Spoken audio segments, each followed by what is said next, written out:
and Mrs. Flowers wasn't in a position to buy it, so they gave me the chance, and Marion and I the chance of buying it, of which we paid 1,200 for it, which was quite reasonable in those days. Yeah. As a sitting tenant, of course. So that's it. Okay, and your working life then, after you were demobbed and there you were married in Coronation Road, and how did your working life go? Well, my working life then was previous to the war. I was in partnership with a George Isles, a leather merchant, in 64 High Street, Stroud, the home of the Trustees Savings Bank today. And as the years progress, so the, how can I say, times change. And leather merchants, repairers and that sort of thing went out of date when all the, what can I say, prefabricated sort of shoes came in. So we weren't needed. And then we branched out into the wholesale business, and unfortunately the supermarkets came along and that closed down the small shops, so it meant we weren't in requirement, so we sold up and that was it. Okay, thank you. So, and that was Mr. Spicer. That was the name of the shop, was it? No, G.E. Isles. G.E. Isles, okay.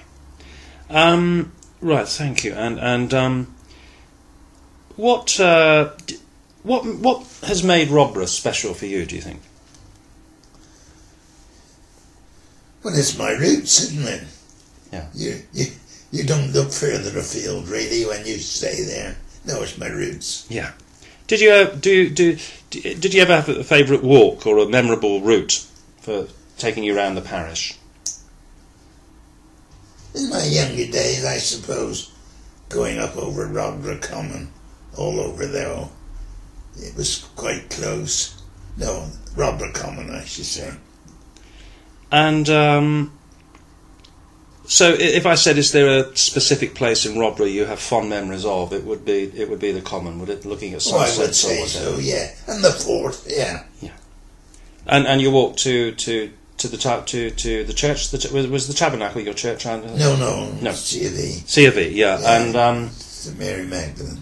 Mary Magdalene, yeah. And a pleasant walk there, of course, to the. Oh yes, it's only along Spillman's Road.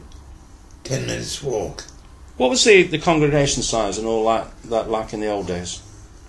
Well, believe it or not, I was a choir boy, and it was very good.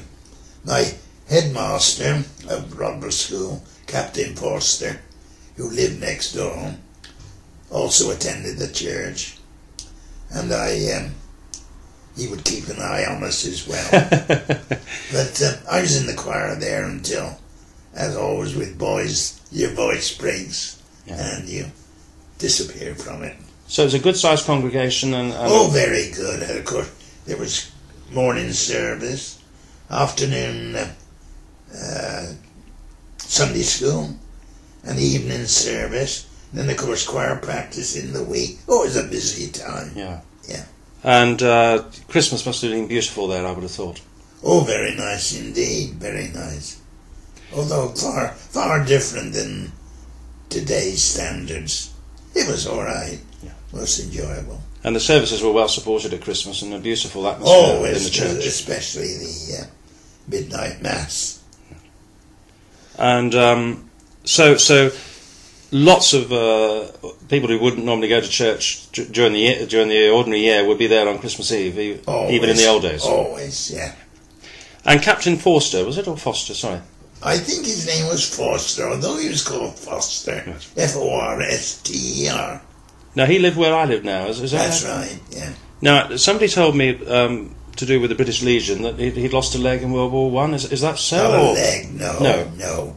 I think he was wounded in the head, and it was said that he had a metal plate in his head, Right. inserted in his head. I think he was in the wheelchairs. Right. So it is interesting how these stories get changed, isn't it? Yeah. Yeah. I was told that. Well, yeah. So he might have been at the Somme or wherever, we think, enjoying. Could have been anywhere. Yeah. I wouldn't know. Yeah. Apart from the common and apart from the church, anywhere else in Rodborough that you know, in your heart, you look back and think that's special, or that was beautiful, or any particular memories, as I ask you these questions, that might come flooding back? It was always interesting walking down Rodborough Hill to come down to the railway bridge, to just stand there and watch a train go by. Right. That was the old LMS railway line that went from Stroud to Dudbridge to Stonehouse.